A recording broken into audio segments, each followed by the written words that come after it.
Umar radiallahu anhu says, when Abu Bakr became Khalifa, this is extremely beautiful by the way. I want you to actually put yourself in Medina right now. You live there, Abu Bakr is the Khalifa. He leads the Salah, he leads the prayer. He said every day after Fajr, Abu Bakr radiallahu anhu would go in an opposite direction of his house and he would go deep into the desert. I was very curious, right? What does he do out there? So Umar radiallahu anhu said, I'd watch him every single day. He'd go to Salat al-Fajr and then Abu Bakr does not return home. He just walks far away into the desert. So he said, every day I'd wonder, ila ayna yakhruj? Where does he go? Where does he go? Where does he go? He said, one day I said to myself, la atba'ani. That's it. I'm going to go follow him and find out what he's doing.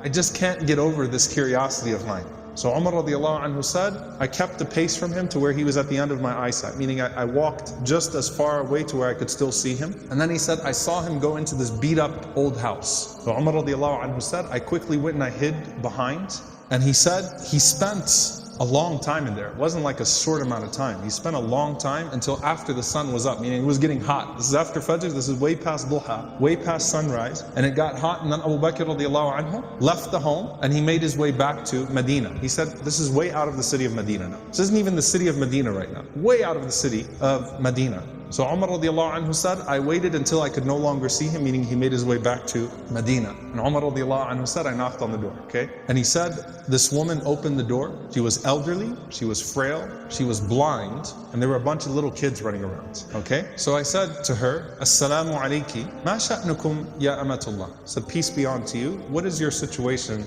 O servant of Allah? And she said that I am a blind woman, and I have no one to take care of me, and I also have these orphans with me. You know, and the implication, Allahu Alam, her kids died, left behind, these are her grandchildren, or these were orphans. Somehow, it's her, and it's some orphan children. And she says, I have no one to take care of me, and these orphans. Umar radiallahu anhu said, who is that visitor that comes to you every single day? The answer, she says, I don't know who he is. La yuthkar li ismuhu abada. He never once shared his name with me.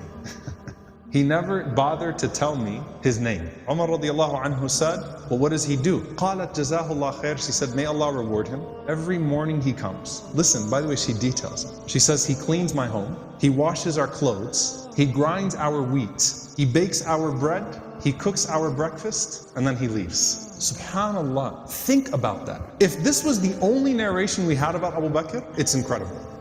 Seriously, the leader, the head of the ummah, the Khalifa, the most important man in the ummah right now, with his station, with his status, and he goes out every morning to this house, and he doesn't even tell the woman what his name is. He's just consider me a secret fa'il khair, right? Just some good doer. Washes the clothes, cleans the house, grinds the wheat, bakes the bread, cooks the breakfast, and then makes his way back to govern the ummah. That is absolutely incredible. Umar radiallahu ta'ala anhu says, every single day, like, is this really what he does every single day? She said, every day, may Allah bless him. Umar radiallahu anhu said, do you pay him anything? She said, nothing. Umar radiallahu ta'ala anhu started to cry, and he said, أَتَعَبْتَ الْخُلَفَاءَ بَعْدَكَ يَا أَبَا بَكْرِ. You have exhausted every successor of yours, O Abu Bakr. You've exhausted us. Anyone that comes after you is exhausted.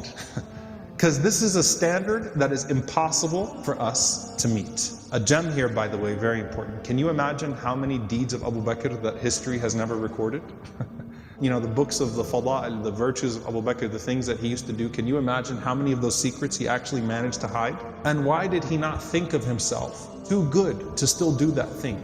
And by the way, a lesson for all of us. If you're someone who does some khair that everyone knows about, you better have some khair that only Allah knows about, right? You better have some khair that only Allah subhanahu wa ta'ala knows about. And let it be an involved khair too, okay? An involved form of good. Not just a secret charity, but this is something that has a spiritual reminder and effect on him too, right? Going and visiting this elderly woman and her orphans every single day and doing